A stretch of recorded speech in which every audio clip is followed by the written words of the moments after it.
Katto kabing ko, magadet sa ngaw, marimi magapot ya ugali nga umang mabisita kani Our Lady of Piat. In Nuestra Señora de Piat, nasikan nga mangufun en mangitalak kang ngamin nya pinarato kanya mundo. Arika kurug akagayano, no arika nga deboto na yena tamngamin, o no arika makitaful tamaski mitan tatolem.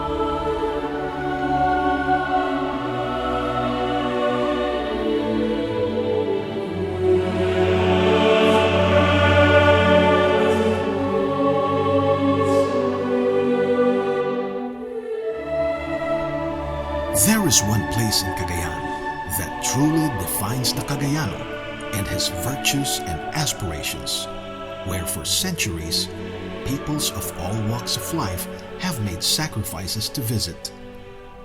Perched atop a hill in the town of Piat, Cagayan, overlooking the vast river plains of the Itawes, stands the Basilica Shrine of Nuestra Señora de la Visitación de Piat. ¡Viva la Virgen! ¡Viva la Virgen! ¡Viva la Virgen! ¡Maraya mi Virgen la Piat!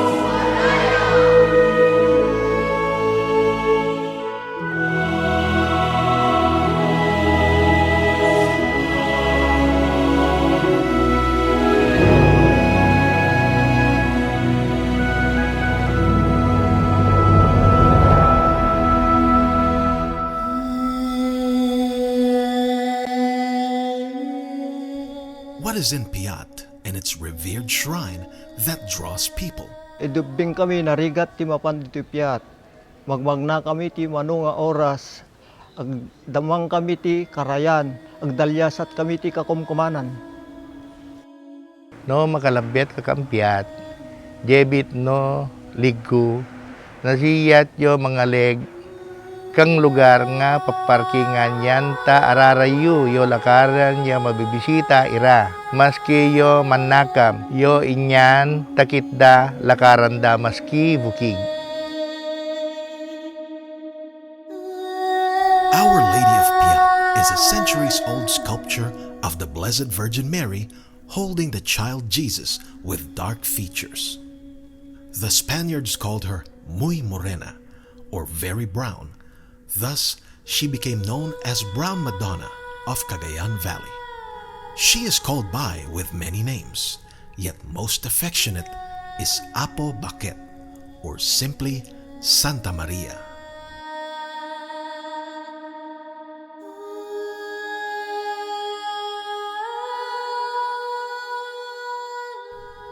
The image of Our Lady of Piat originated from the Dominican Church in Macau, a Portuguese colony back then. She was originally called Our Lady of the Holy Rosary. When the Spanish Dominicans, instead of returning to Spain, they sailed to Manila, bringing with them the image of Our Lady of the Rosary. The image was brought to the Philippines from Macau in 1604, first in the Dominican Mother Church in Santo Domingo, which at that time was located in Intramuros in Manila. However, the people of Manila wanted a fair-skinned image of the Blessed Mother. Thus, the dark-skinned image of Our Lady of the Rosary was sent to Ciudad Nueva Segovia. It was enthroned at the Dominican Church in Bagumbayan, the present parish church of Lalo. In the early 17th century, the Dominicans opened mission stations in the Itawes at southwest Cagayan. Revolts and indifference proved very difficult for them, to the point of giving up. Finally, in 1620, the image of Our Lady was brought to Itawes region in order to aid in the evangelization of the Itawes. Her presence catapulted the missionary efforts. It could be said that her brown complexion helped win the hearts of not only the Itawes, but the entire Cagayan Valley. In 1622, Fray Juan de Santa Ana brought the image to Tuguegarao and replaced it with a replica. The people of Piat opposed the move. As a result, the image of Our Lady remained in Piat, where it still resides to this day. Through the many years, the image is always visited in her shrine, and many miracles were attributed to her intercessions.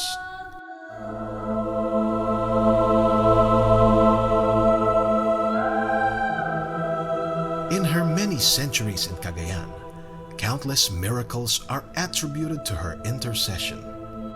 The first recorded miracle was the healing of the nephew of Doña Inés Magilabon, the first camarera of the sanctuary of Our Lady of Piat. In 1624, the people of Piat and Tuao suffered its worst drought. They were advised by their pastors to pray the novena to Our Lady of Piat and receive the sacraments of reconciliation and communion. After the novena, confession, and Holy Communion, the sought-after rains finally came, ending the drought. Another miracle was recorded in 1739 when Captain Jose Ramos recovered from a life-threatening illness. He was a military officer who got ill in Lalo, and he was advised to visit the sanctuary of the Our Lady in Piat. When he arrived in Piat, his condition got worse, and he eventually received the last sacraments. Still, he did not lose hope, and he prayed unceasingly. Eventually, he was cured and returned to Lalo a healthy man. Another miracle attributed to her was the testimony of the people from Pamplona who were on their way to Apari by boat. Along the way, they experienced strong rains and turbulent waters. One of the passengers was on his way to Piat, and he exhorted his companions to pray the rosary. Suddenly, the rain stopped, and they reached Apari safe and sound.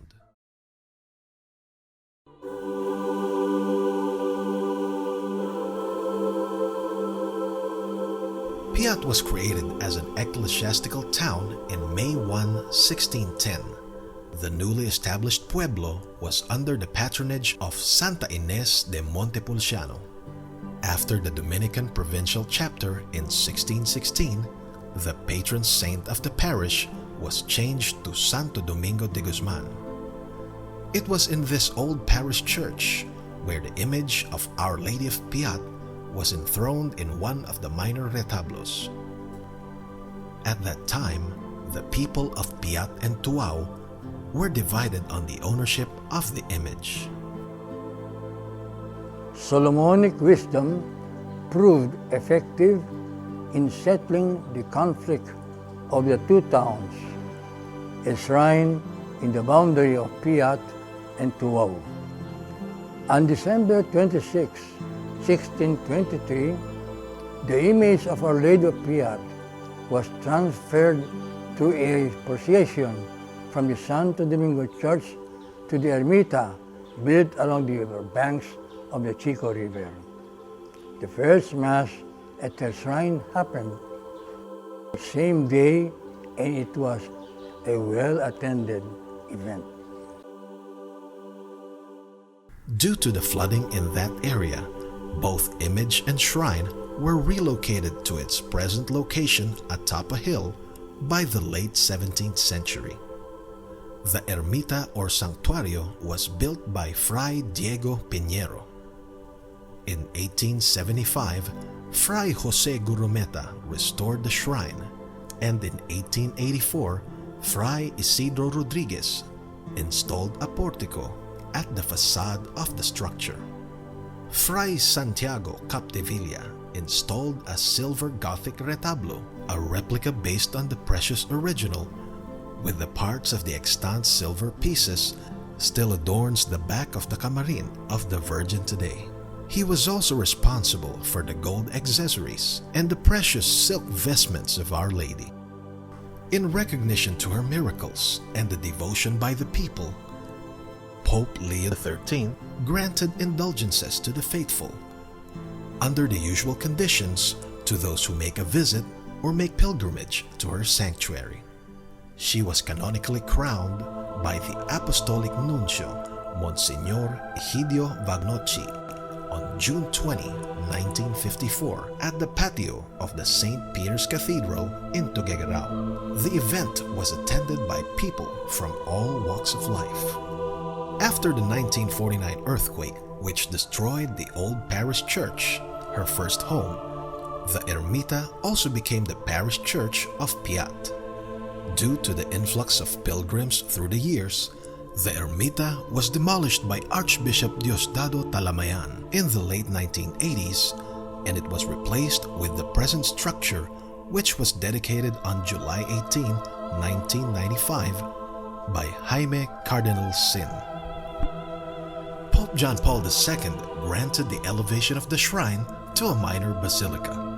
On June 22, 1999, the Pope sent Antonio Maria Cardinal Javier Ortas, prefect of the Congregation for Divine Worship and the Discipline of the Sacraments in the Vatican, to inaugurate through the celebration of the Mass the new Basilica of the Our Lady of Piat, the first and only in the Cagayan Valley region.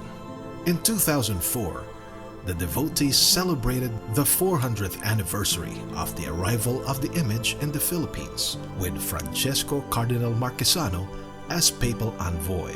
Archbishop Antonio Franco, papal nuncio to the Philippines, reenacted the canonical coronation of the image of the Our Lady of Piat.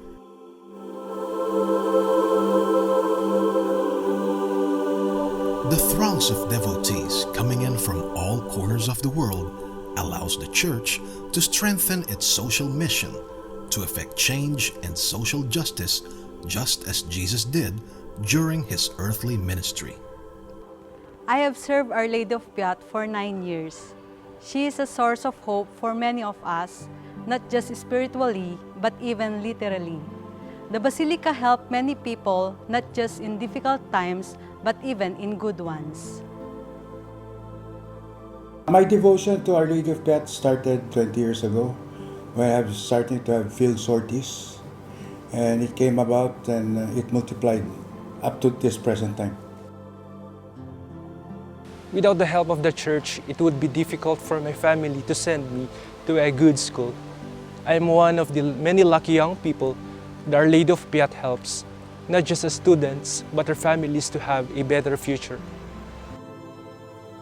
Like dutiful children, we do our best to support the Basilica and its many projects and initiatives. The Church plays a huge role in effecting social change and including the lives of the faithful, and we do what is in our power to help out whatever it may be. Relief operations, outreach, and scholarships. The proceeds of the gift shop here goes to the retirement and hospital fund for the old priests of the Archdiocese. We have to take care of them for their services too. The candles, on the other hand, help fund our scholarship program. Everything goes to charity. The Basilica also supports Pope Francis' call to care for the environment by doing their share in various ecological programs. The Basilica caters not only to the spiritual needs of the pilgrims, but also to their physical needs and cultural formation through the services offered by the Basilica Pilgrims Inn and Museum.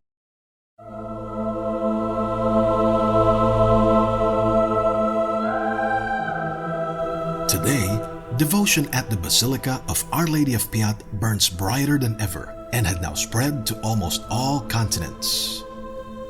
Wherever the Cagayanos have gone, they have brought their love for Our Lady and spread it to all corners of the globe. Her majestic shrine reflects her splendor. Piat has always been at the heart of the affections of the Cagayanos and for many people around the world. Although the first priority is always the spiritual welfare of our people, an environment conducive to worship is also very important. The church grounds is more than just a tourist attraction. It is a place of prayer, of refuge, and where one can feel at peace. Our Lady deserves a shrine fit for the queen that she is, not only for the valley, but for all devotees coming in from all over the Philippines and the world. A new parish church of Santo Domingo now also stands beside the shrine. For many years, the shrine and the parish church coexisted in the present site of the Basilica after the old Santo Domingo was damaged and abandoned. Today, the ruins are a tourist spot and a reminder of the long history of faith and devotion. Since her arrival in Piat in 1620, up to this day, Our Lady of Piat remains to be a foundation of Cagayano faith, piety, and resilience. Her shrine stands as a shining beacon of hope for many, far and wide, and her maternal care and intercession, an anchor sure and steady in a fast-changing world.